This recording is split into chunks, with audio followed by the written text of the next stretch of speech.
Hermanos, buenas tardes. Los saludo en el nombre del Señor Jesús. Quiero invitarlos a abrir la Escritura en la epístola del apóstol San Pablo a los Gálatas, en el capítulo 5. Vamos a leer desde el versículo 16 hasta el versículo 18. Y en esta tarde, hermanos, vamos a terminar con la segunda parte de el sermón que predicamos la semana anterior, que trata acerca de la batalla diaria del espíritu contra la carne. La batalla diaria del espíritu contra la carne. La palabra del Señor dice: digo pues, andad en el espíritu y no satisfagáis los deseos de la carne. Porque el deseo de la carne es contra el espíritu y del espíritu es contra la carne, y estos se oponen entre sí para que no hagáis lo que quisiereis. Pero si sois guiados por el espíritu, no estáis bajo la ley. Que el Señor bendiga su palabra. Y la semana pasada vimos que este pasaje de las Sagradas Escrituras nos describen los caminos por los que andan todo ser humano. Y es una reiteración, dijimos, de lo que en anteriores predicaciones hemos expuesto.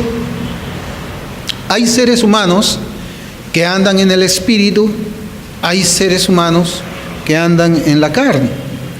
Y son dos caminos que tienen dos finales diferentes. Son dos caminos con dos clases de personas que se oponen. Y estas dos clases de personas se oponen entre sí porque son guiados por espíritus diferentes. Uno es guiado por el Espíritu de Dios, el otro es guiado por el espíritu de la carne. Uno de ellos teme a Dios, el otro no teme a Dios. Cuando nosotros en alguna oportunidad estuvimos hablando del camino ancho, del camino angosto, pues tiene mucho que ver también con este pasaje, esta porción de la Escritura, la cual nos enseña de una manera un poco diferente que existen dos caminos y que estos dos caminos no solamente son diferentes, son dos caminos que se oponen. Son dos caminos que se oponen. Hablando una vez más, creo que ya lo habíamos dicho nosotros en una anterior oportunidad, habíamos visto que el Señor Jesús enseña de un camino ancho y enseña de un camino angosto. Y a veces nosotros hemos llegado a imaginarnos en nuestras mentes que son dos caminos paralelos. Por aquí está el camino ancho y va en su ruta, y por aquí está el camino angosto que va en su ruta. Hay personas que van por este camino, hay personas que van por este otro camino, pero no es así. No es así. El camino ancho es un camino que va así, y el camino angosto es uno que está en medio de ese camino, pero que va en dirección contraria. Los del camino ancho van hacia la condenación eterna, y los que van por el camino angosto están escapando de esa condenación eterna. Unas personas van en un sentido, las otras personas van en un sentido opuesto, distinto. Eso es lo que enseña la Escritura, eso es lo que nosotros debemos de recordar siempre. Por eso es que decimos de que estos dos caminos se oponen. Porque en realidad nosotros estamos yendo contra la corriente del mundo. Nosotros estamos caminando contra un pensamiento del mundo. Nosotros vamos en contra de la filosofía del mundo. Nosotros vamos en contra de las costumbres del mundo. El camino cristiano es uno que está opuesto. No es diferente, es opuesto. Se opone, está en contra. Hay una contradicción ahí. Y dijimos también de que esta es una exposición que es de suma importancia para todos, absolutamente todos los que hemos hecho una profesión de fe en el Señor Jesucristo. Y de hecho, hermanos, hay algo que nosotros no podemos dejar de pasar por alto, y es lo siguiente, que la carne, escucha bien, la carne también es religiosa. La carne también es religiosa. Por eso este estudio es muy importante, es muy, muy importante. Y una demostración palpable de que la carne es religiosa lo podemos ver en el imperio que el papado de Roma ha construido por medio de la participación de muchos religiosos. Eso es lo que nosotros podemos ver. La carne es religiosa. La palabra de Dios nos dice además que esa religiosidad carnal no está limitada a aquella forma de sectas que niegan las doctrinas fundamentales de la Biblia. Nosotros podemos decir, bueno, la carne es religiosa en un sentido en que es un camino también que es diferente, pero es una secta, lo que normalmente se conoce como la cristiandad. La cristiandad son todas esas religiones que también predican de alguna manera a Cristo. En la cristiandad nosotros encontramos los falsos testigos. En la cristiandad nosotros encontramos a los mormones. En la cristiandad nosotros encontramos a los adventistas. Y así, en la cristiandad nosotros podemos encontrar también al catolicismo romano. Es la cristiandad. Y la carne es religiosa, por eso es que esa clase de cristiandad existe, subsiste y seguirá hasta que Cristo nuevamente vuelva por segunda vez.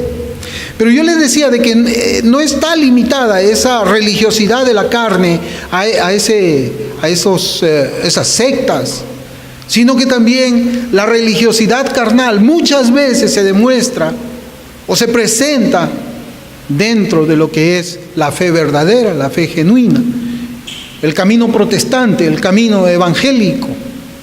Por eso es que el Señor en Mateo capítulo 7, versículos 22 y 23 dice: muchos me dirán en aquel día, Señor, Señor, no profetizamos en tu nombre, y en tu nombre echamos fuera demonios, y en tu nombre hicimos muchos milagros. Y entonces les declararé: nunca os conocí, apartados de mí, hacedores de maldad. La carne es religiosa, y aún la carne es religiosa en el camino del Señor. Podemos ver otros pasajes de las Escrituras.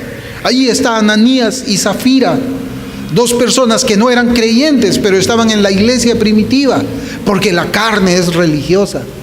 Ahí también vemos a Simón el mago, que estaba en la iglesia primitiva, pero no era creyente, porque la carne es religiosa. Por eso es que es importante que nosotros también notemos esta parte de la religiosidad de la carne en este estudio o esta predicación que por la gracia del Señor podemos hacer abriendo su palabra. Hay monjes que se enclaustran en monasterios para separarse del mundo. Hay curas que llevan ayudas a personas que sufren necesidades. Hay personas que donan dinero a causas religiosas. Hay algunos quienes reforman su vida exterior a los 10 mandamientos, etcétera, etcétera, etcétera. Esa es la religiosidad de la carne. Hay mucha obra religiosa que se puede hacer separado del nuevo nacimiento. Una persona que no ha nacido de nuevo también hace obras religiosas. Las obras espirituales de la carne pueden ser vistas como altruistas, pero jamás se pueden comparar a la obra de Dios. Las obras espirituales de la carne pueden impresionar a los hombres, pero Dios las ve como trapos de inmundicia. Ahí acordémonos nosotros de ese pueblo judío, que el Señor decía: este pueblo de labios me honra, religiosidad en la carne, pero su corazón está lejos de mí. ¿Cómo es que estamos nosotros? Somos verdaderamente convertidos, regenerados. La obra espiritual se ha hecho en cada uno de nuestros corazones o solamente estamos caminando en una religiosidad de la carne? Gálatas 5:17, hermanos, dice: porque el deseo de la carne es contra el espíritu, y el del espíritu es contra la carne, y estos se oponen entre sí para que no hagáis lo que quisierais. En el pasado, hace ya muchísimos años, cuando todavía yo estaba sin Dios por el mundo, creo que algunos de los hermanos aquí, yo les contaba de que era aficionado a la crianza de los gallos de pelea. Yo había construido, hermanos, un galpón no muy pequeño para criar gallos de pelea. Y yo llevaba mis gallos de pelea a un lugar que queda en Surco, donde pues iban muchos señores que eran también criadores de gallos de pelea. Y en cierta oportunidad un amigo mío que no conocía absolutamente nada de esto, ni era aficionado ni nada, pero lo vi a él y fuimos a ver a los gallos que yo criaba. Él me hizo una pregunta: ¿y por qué pelean los gallos? Y era una pregunta que yo no supe responder, pero es algo que era increíble para mí, porque usted pone un gallo ahí, pone otro gallo ahí, basta que se miren para que se peleen. Esto es lo que vemos nosotros en este pasaje. La carne, cuando ve al espíritu, pelea contra el espíritu, y el espíritu, cuando ve a la carne, pelea contra la carne. Hay una lucha, hay una batalla dentro de todo creyente. Es una batalla que no está en el corazón de una persona que no es regenerada. Y debemos de tener cuidado, como dijimos nosotros la semana pasada, en no confundir la conciencia con el Espíritu Santo. Porque la conciencia a nosotros nos acusa cuando hemos hecho algo indebido. Cuando hemos cometido un pecado escandaloso, la conciencia nos acusa y nos dice: ¡qué vergüenza! Esto hiciste ayer, esto dijiste ayer, te portaste de esta manera.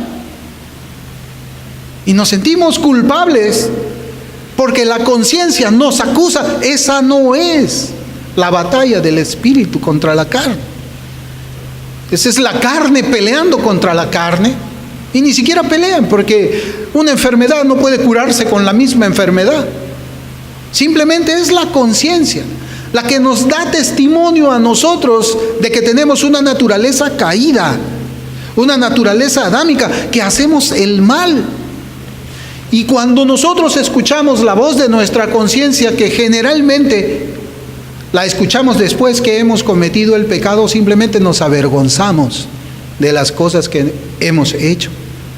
Pero esa no es la batalla del espíritu contra la carne.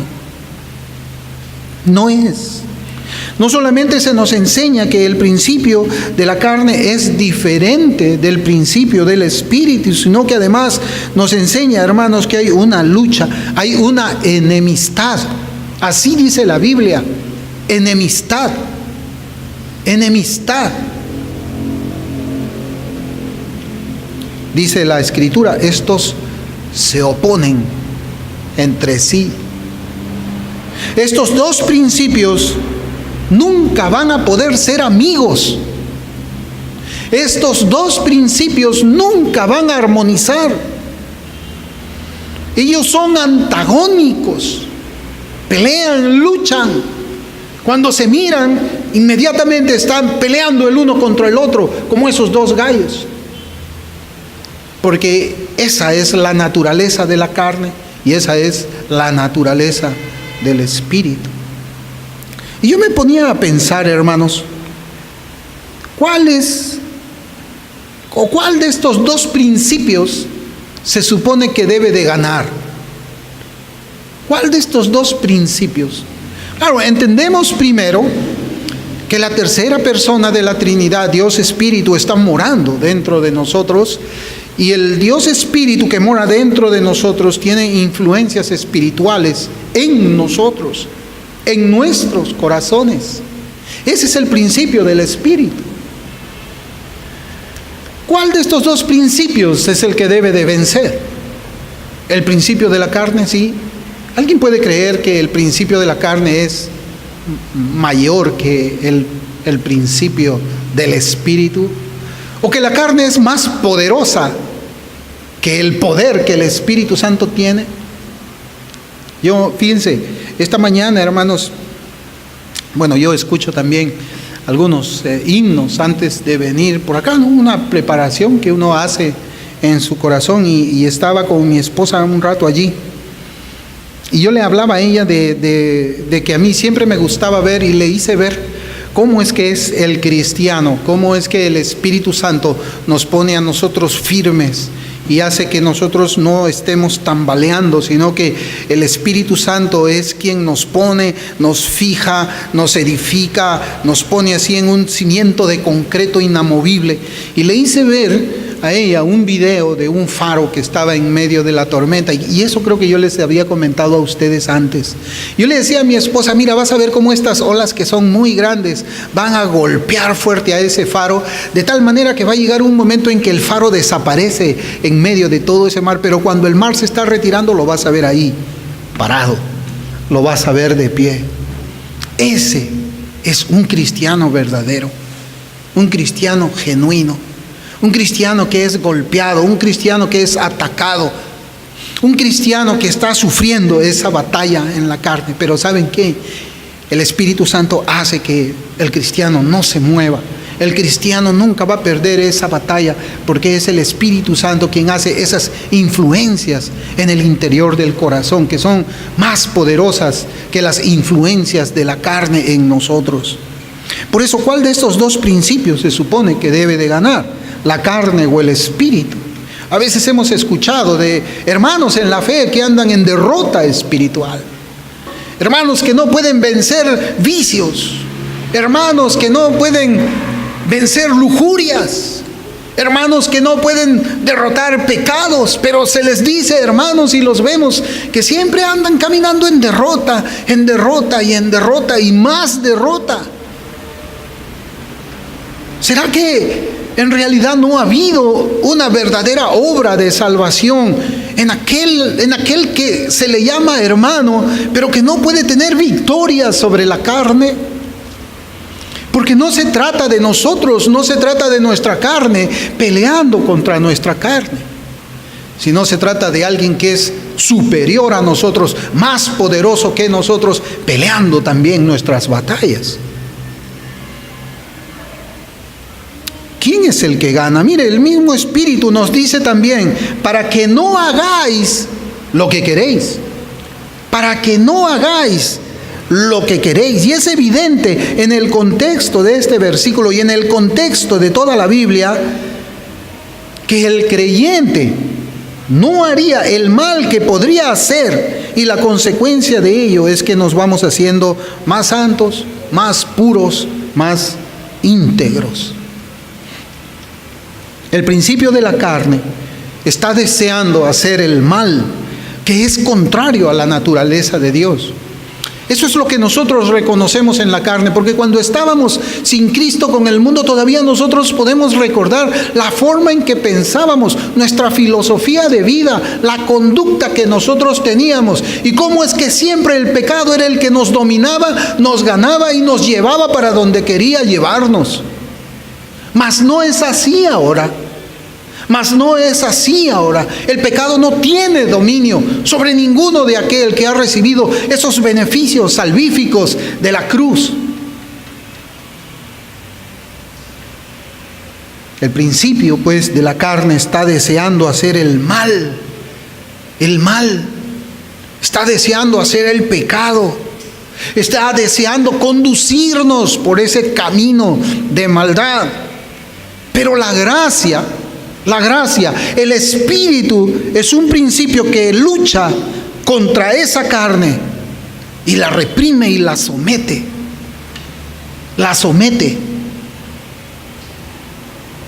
Es una realidad, hermanos, que el principio de la gracia no triunfa completamente sobre todos los deseos de la carne. Eso es evidente. Yo nunca hablo de perfección. Hablo de santificación, hablo de pureza, Hablo de consagración, no hablo de perfección. Y sabemos de que aun cuando el Espíritu es el que gana, no estamos hablando de perfección aquí. Triunfa sobre los deseos de la carne, sobre esos deseos que nos conducen a nosotros a pecados que son abiertos en rebelión contra Dios. Hermano, usted se ha puesto a pensar, y yo pensaba también, ¿cómo sería la vida de un creyente? ¿Cómo sería la vida de un creyente si el Espíritu Santo no se opusiera a los deseos de la carne? ¿Cómo sería la vida de nosotros si no tuviésemos el Espíritu Santo morando aquí dentro? El Salmo 119, versículos del 33 al 40, yo quisiera leerlo, y también quisiera leer el comentario de Spurgeon sobre el versículo 35 en particular, para dar respuesta a esta pregunta: ¿cómo sería la vida de un creyente si el Espíritu no se opusiera a la carne? Salmo 119, versículos del 33 al 40, y ponga mucha atención al versículo 35. La palabra del Señor dice: enséñame, oh Jehová, el camino de tus estatutos, y lo guardaré hasta el fin. Dame entendimiento y guardaré tu ley, y la cumpliré de todo corazón. Guíame por la senda de tus mandamientos, porque en ella tengo mi voluntad.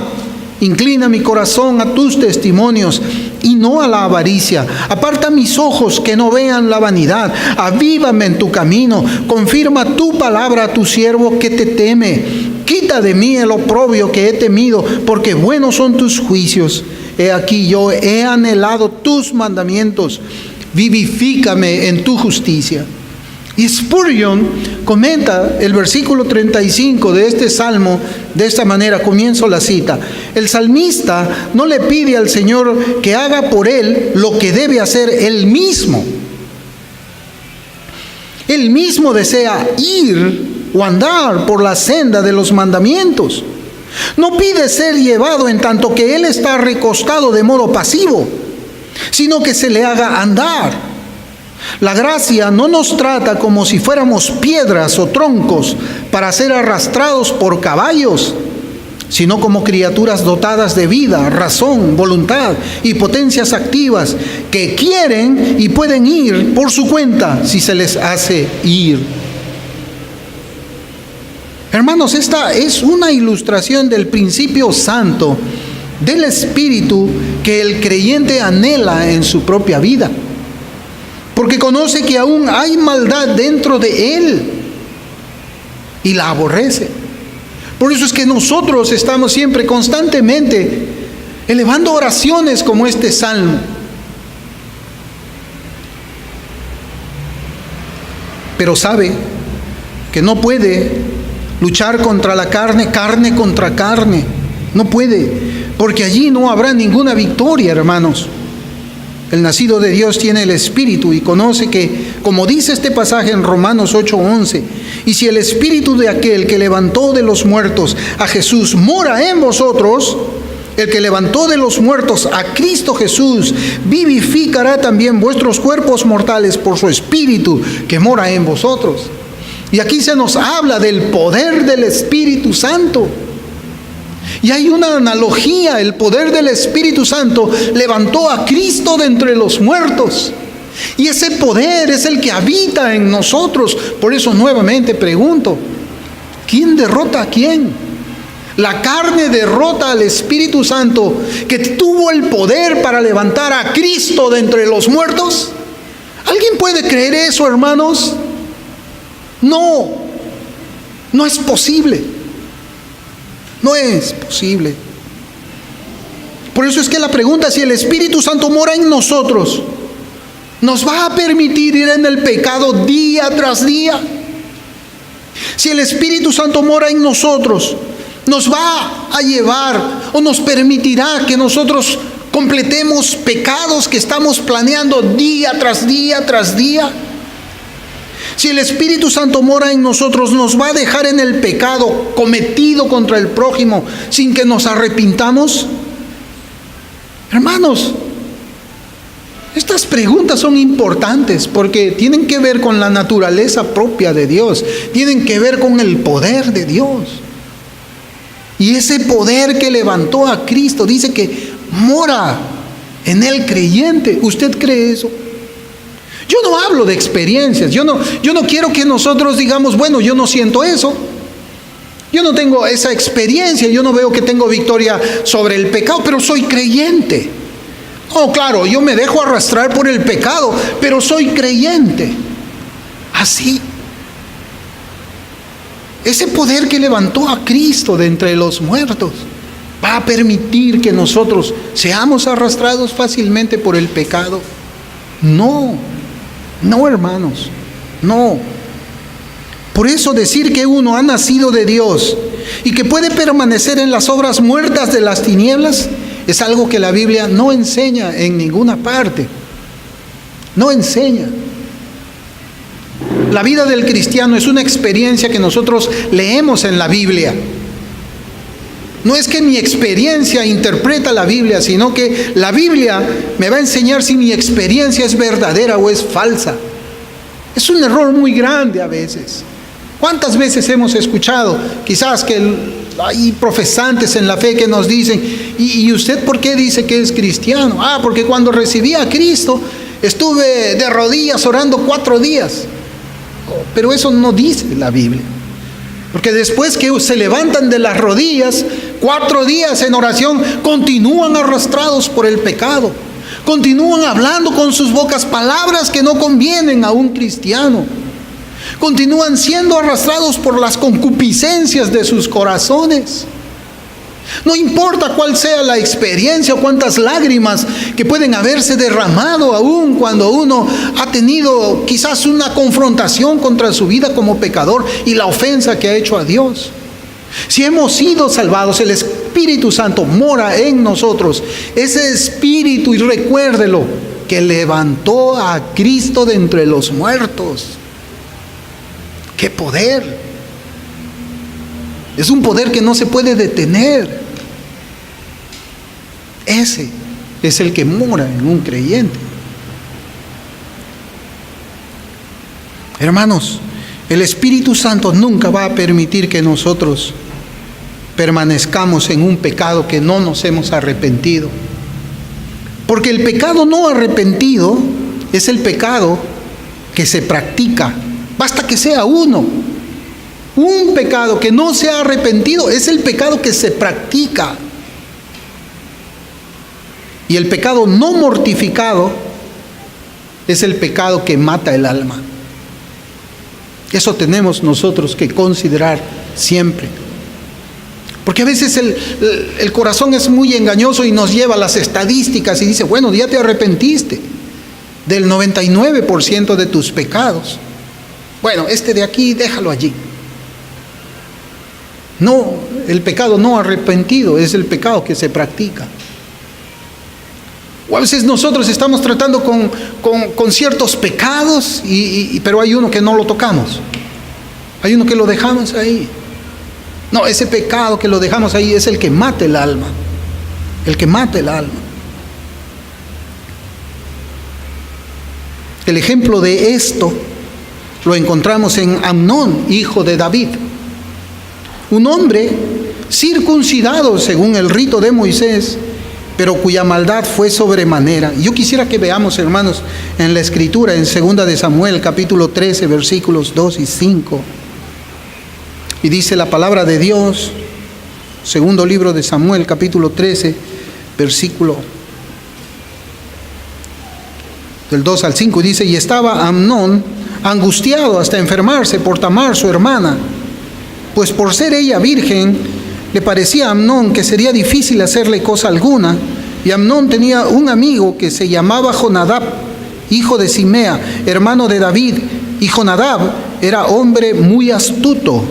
Y éste le dijo, hijo del rey, ¿por qué de día en día vas enflaqueciendo así? ¿No me lo descubrirás a mí? Y Amnón le respondió, yo amo a Tamar, la hermana de Absalón, mi hermano. Y Jonadab le dijo, acuéstate en tu cama y finge que estás enfermo.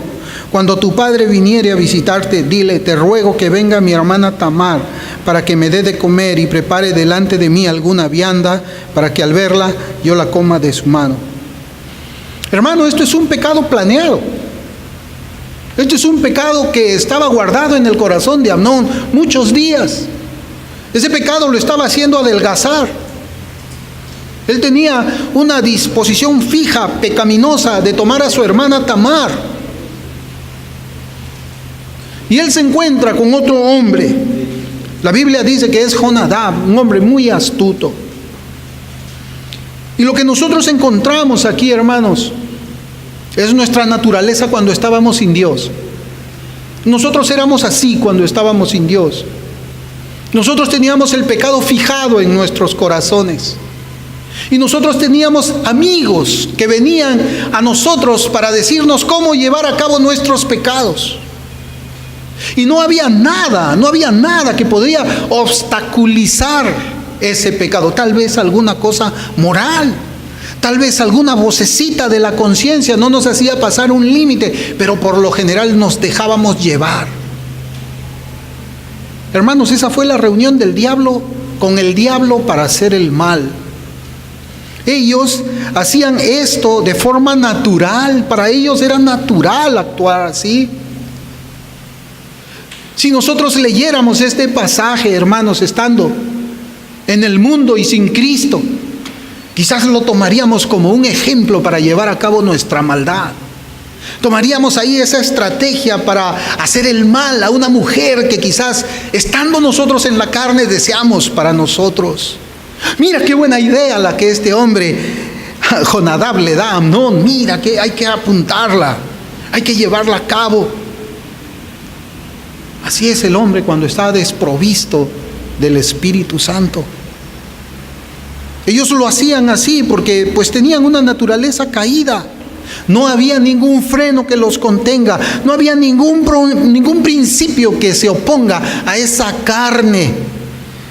Pero ¿saben qué, hermanos? Yo les voy a hacer una pregunta. ¿Ustedes creen que Amnón no conocía los mandamientos de Dios? ¿Ustedes creen que Jonadab no conocía la ley de Moisés? ¿Ustedes creen que estos hombres eran circuncidados? ¿Ustedes creen que no habían escuchado ellos muchas predicaciones, enseñanzas en sus sinagogas, en el templo, acerca de la voluntad de Jehová en cuanto a este tema? Ellos conocían la ley de Dios, pero ¿saben qué? No tenían nada que los retenga en hacer el mal. Hermanos, qué terrible es. Qué terrible es que una persona conozca la Biblia, conozca la palabra de Dios, pero aún continúe en esa corriente que lo arrastra hacia el pecado. Es terrible. Ellos conocían que la ley de Dios prohibía todo lo que ellos estaban planeando, pero era solamente un conocimiento intelectual. Y nos enseña pues que el conocimiento intelectual no es suficiente para restringir los deseos pecaminosos. Podemos conocer toda la Biblia, pero conocer toda la Biblia no va a ser suficiente para frenar la carne cuando tiene que pecar. Porque la Biblia, y hemos escuchado seguramente muchas veces que la Biblia dice, no adulterarás, pero termina adulterando el que conoce ese mandamiento. La Biblia dice, no mentirás, pero termina mintiendo el que conoce ese mandamiento. La Biblia dice, no fornicarás, pero termina fornicando el que conoce ese mandamiento. Conocimiento intelectual no es suficiente. Tiene que haber la obra del Espíritu Santo en el corazón de la persona. Allí la cosa cambia. Allí es distinto, es diferente. Gálatas 5:17 dice, porque el deseo de la carne es contra el espíritu, y el del espíritu es contra la carne, y estos se oponen entre sí para que no hagáis lo que quisiereis. Esto es tremendo. Para que no hagáis lo que quisiereis. El deseo del espíritu es contra la carne, de tal forma que no va a dejar el espíritu que la carne pueda reinar, no va a dejar que la carne domine, y tampoco se quedará en silencio, de tal forma que deje de ser un obstáculo para prevalecer contra los deseos de la carne o contra los deseos de la carne que está en el creyente. Hermanos, ¿cuál sería la consecuencia de la ausencia del Espíritu Santo en un creyente? Es una pregunta que nosotros debemos de meditar. ¿Cómo sería nuestra vida si el Espíritu Santo no estuviese en nosotros? En nosotros. En nuestros días, tristemente, se ha construido una visión antibíblica del pecado en la vida del creyente. Sí, es una visión antibíblica. Yo quisiera mencionar esto aquí para nosotros. Porque la habilidad del diablo solamente puede engañar a los que son de él. La habilidad del diablo es engañar a los que predican lo que el diablo quiere que se predique. El diablo ha atacado la iglesia, el diablo ataca la doctrina, el diablo ataca la escritura. Y un argumento, hermanos, que a mí me ha tocado ver, y seguramente a usted también, es cuando el creyente, el profesante, dice: no hay creyente que no peque. Así, no sé si usted alguna vez ha escuchado eso. No hay creyente que no peque. Bueno, usted debe ver la vida del que le habla a usted de esa manera, ¿no? Ese es un consejo de nuestros padres, ¿no? Cuando pues éramos niños, y seguramente nosotros también a nuestros hijos les decimos igual. Tienes que ver el testimonio, ¿no? O cómo vive la persona que te aconseja. ¿Qué moral tiene? Si es un inmoral, ¿cómo te va a dar un consejo? O sea, nuestros padres nos enseñan esto, pero hay profesantes en la fe que dicen: no hay cristiano que no peque. No, todos los cristianos pecan. Hermano, en eso nosotros estamos de acuerdo, pero ¿qué quiere decir con esto? Sí, no hablamos de perfección, pero cuando alguien se acerca y te dice: no hay cristiano que no peque, ¿qué es lo que te quiere decir? ¿Qué te quiere incitar? ¿A dónde te quiere llevar? Hermano, ¿acaso es lo mismo un creyente que descuida hacer el bien con un profesante que está inclinado a mentir? Los dos pecan. El creyente peca porque no hizo el bien que tenía que hacer, y el profesante peca porque miente en contra del mandamiento que Dios dijo: no mintáis. O un creyente que descuida la oración, porque dejar de orar también es pecado, y eso lo hemos visto nosotros. Con un profesante que está acostumbrado a hablar palabras sucias. El creyente pecó porque está descuidando su vida de oración. Pero el profesante falso está pecando porque habla palabras sucias en contra del mandamiento de Dios. Los dos pecan. Es lo mismo un pecado abierto contra el mandamiento de Dios que un pecado de omisión por no cumplir los deberes cristianos. Es lo mismo. Pero usted ahí se va a encontrar generalmente con aquellos que son abiertamente pecadores contra la ley de Dios, que le dice al que descuida la oración: no hay cristiano que no peque. Es verdad. Pero si no existe ninguna diferencia entre un pecado de omisión y un pecado de comisión, si no existe ninguna diferencia entre un cristiano que peca y un profesante falso que peca, entonces no hay diferencia entre la nueva criatura y la vieja criatura. No hay. Entonces, cuando dice que el que está en Cristo es nueva criatura y que todas las cosas pasaron y he aquí todas son hechas nuevas, pues está mintiendo. Pero sea Dios veraz y todo hombre mentiroso.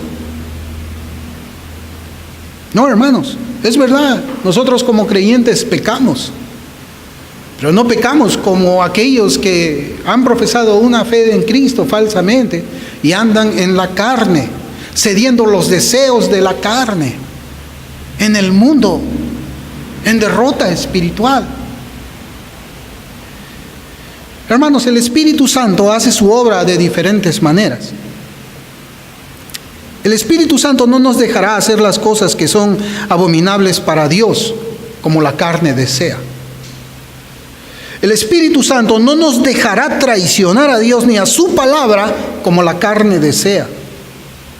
El Espíritu Santo no nos dejará vivir sin confesar nuestros pecados, sin mortificarlos, sin arrepentirnos de ellos, como a la carne le agradaría. Todo esto es algo que se experimenta en la vida misma de un creyente y va más allá del conocimiento intelectual de la obra del Espíritu. Es una influencia de lo alto en el corazón del creyente. No es la voz de la conciencia, sino la voz del que regenera el alma. Hermanos, el Señor obra por medio de su Santo Espíritu para que nosotros nos restringamos de pecar. Y evidentemente que nosotros pecamos, es cierto. Y con esto no queremos decir de que la obra de Dios no es poderosa, pero por alguna razón Dios en su sabiduría todavía deja que nosotros caigamos en algunas cosas. Sí, no hablamos de perfección, pero la diferencia está en que cuando nosotros caemos en esas cosas, nos dolemos. Sentimos como que estamos poniéndole otra espina más a Cristo en su frente. Nos sentimos como ese soldado romano que atraviesa su cuerpo con una lanza. Nos sentimos como esos soldados que le escupían la cara al Señor y lo golpeaban cuando nosotros pecamos. Nos dolemos, contristamos al Espíritu Santo. Por eso le digo, esto es más que teología. Sí, alguien puede leer esto en Berkhof, puede extraer todo esto de un libro, de una sistemática, de Robert Raymond, de quien usted quiera. Pero el cristiano lo vive, su corazón se aflige. Se aflige. Yo le decía que la voz regente de Dios en el creyente, como la obra del Espíritu Santo, nosotros la vemos en el Antiguo Testamento, pero también está en el Nuevo Testamento. Está en nosotros esa voz. Mira, hermano, vamos a abrir en Génesis capítulo 20.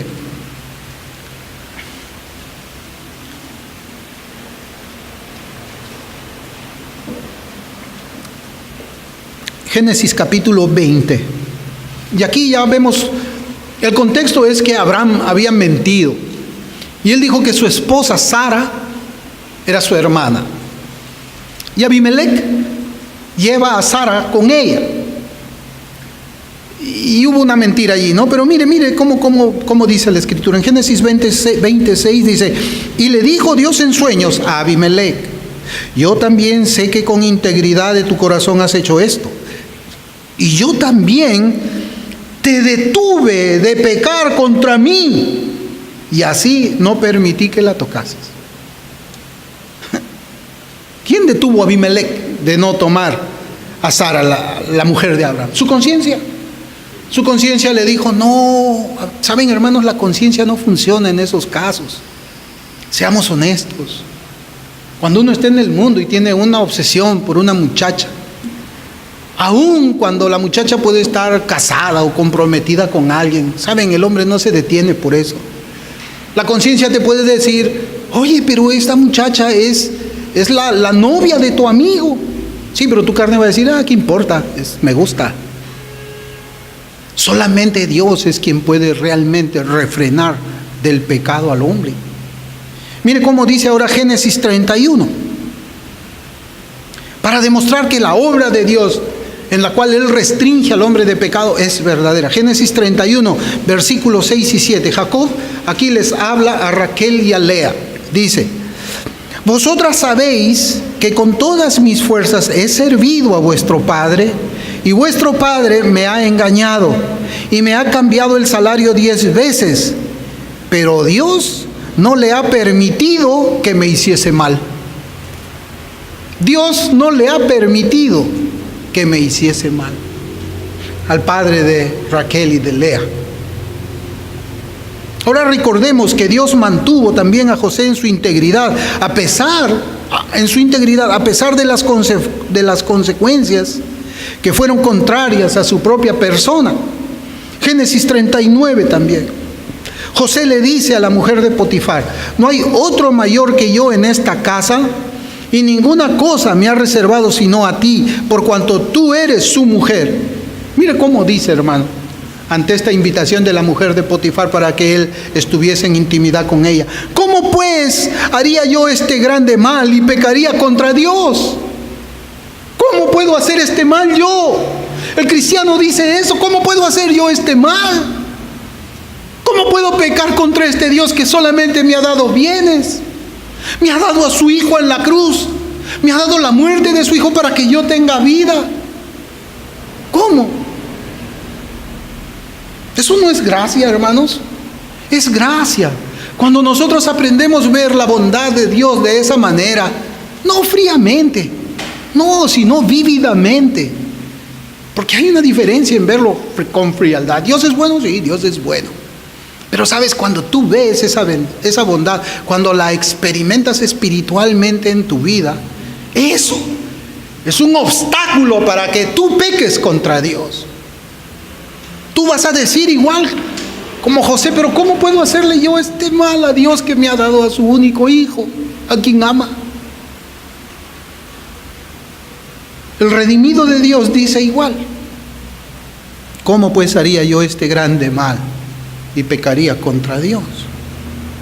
Y también el último ejemplo que yo quisiera traer, hermanos, está en el libro de Nehemías, capítulo 5 y el versículo 15. Mire, aquí en el ejemplo del profeta Nehemías, a él le tocaba el lugar del gobierno, el lugar de la prominencia. Mire cómo es que él habla.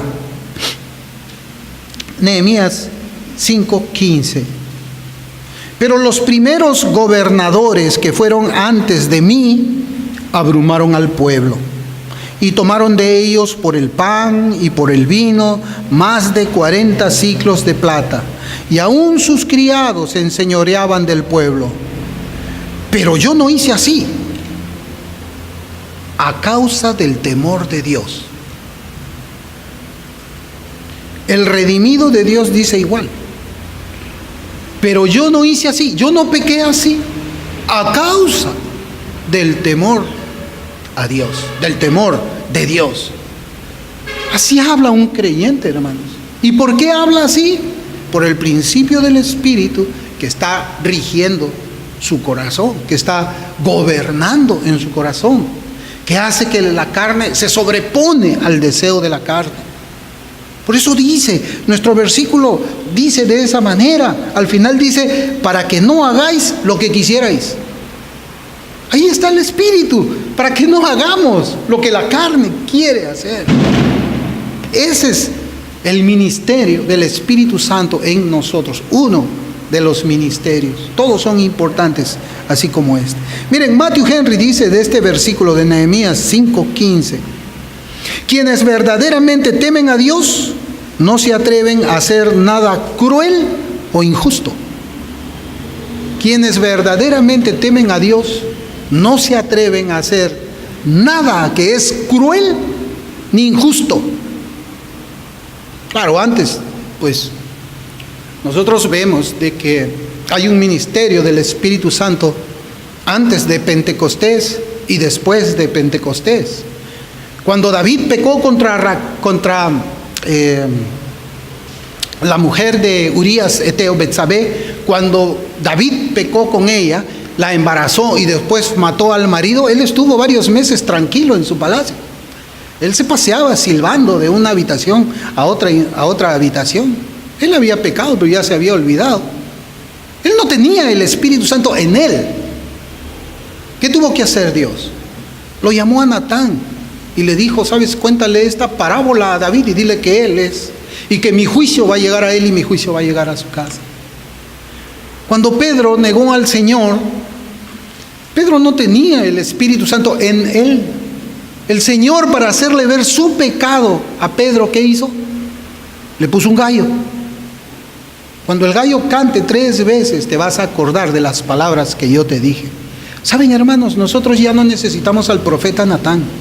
Nosotros no necesitamos un gallo que lo estemos llevando para todos lados donde nos movemos. Nosotros tenemos el Espíritu Santo dentro de nosotros. Ese es el ministerio del Espíritu.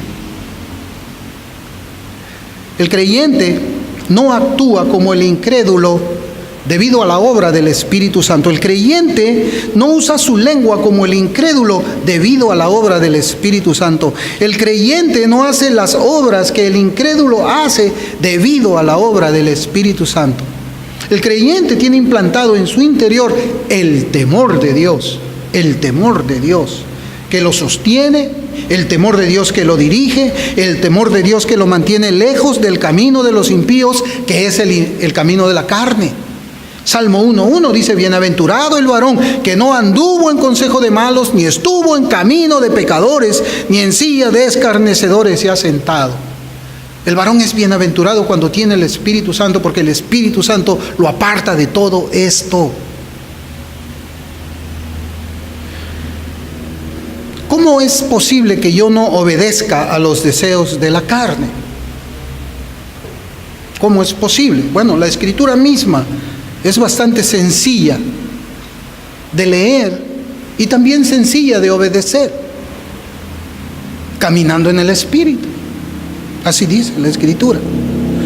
La carne no puede aplastar a los deseos de la carne, así como la enfermedad misma no ataca la enfermedad. El pecado no pelea contra el pecado.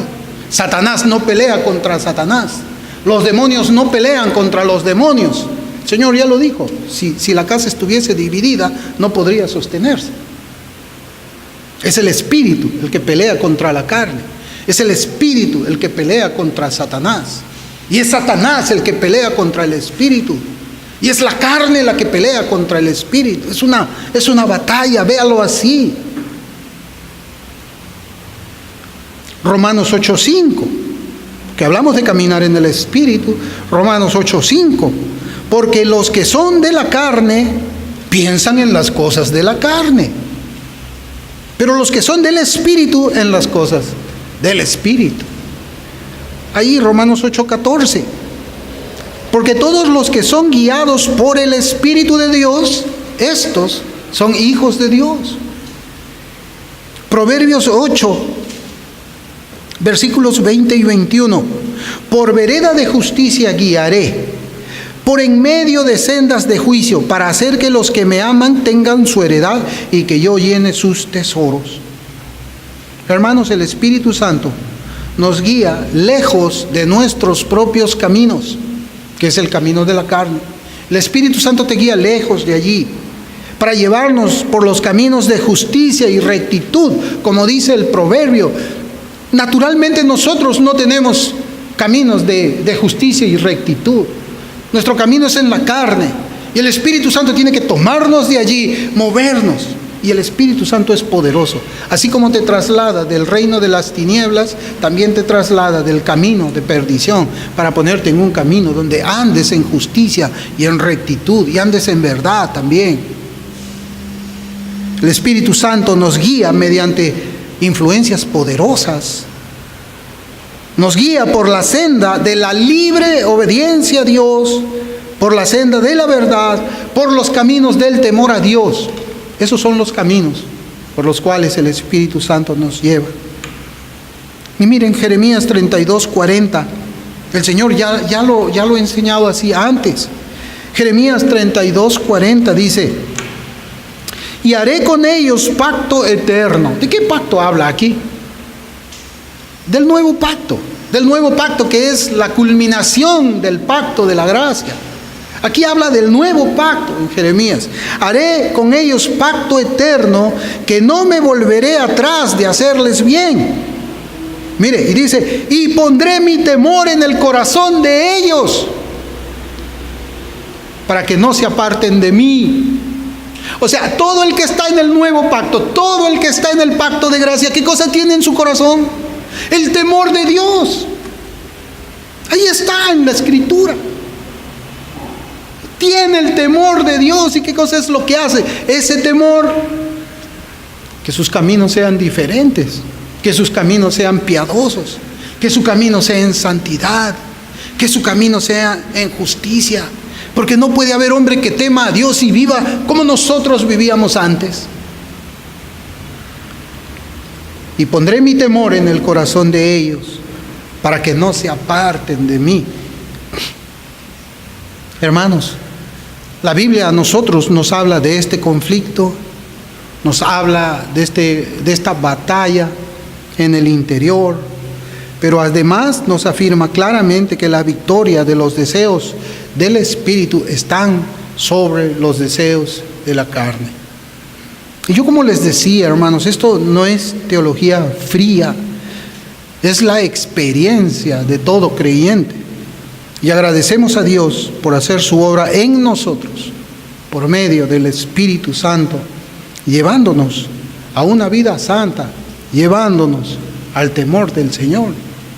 Esa es la vida de un cristiano. No es hablar,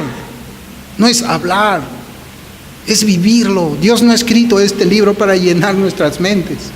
Dios ha escrito este libro para llenar nuestros corazones. Esa es la vida de un creyente. Es así nuestra vida, es así la vida de cada uno de nosotros. Tenemos esa batalla espiritual. Tenemos victoria sobre la carne. Vamos creciendo de gloria en gloria a la imagen de Cristo. Vamos siendo transformados a la imagen del Señor cada vez más. O somos iguales como cuando estábamos sin Dios. O somos iguales como cuando antes no asistíamos a un templo. ¿Cómo somos? Se refleja la obra de Dios, del Espíritu Santo en nosotros. Hermanos, esa es la verdadera experiencia cristiana. Esa es la única experiencia cristiana.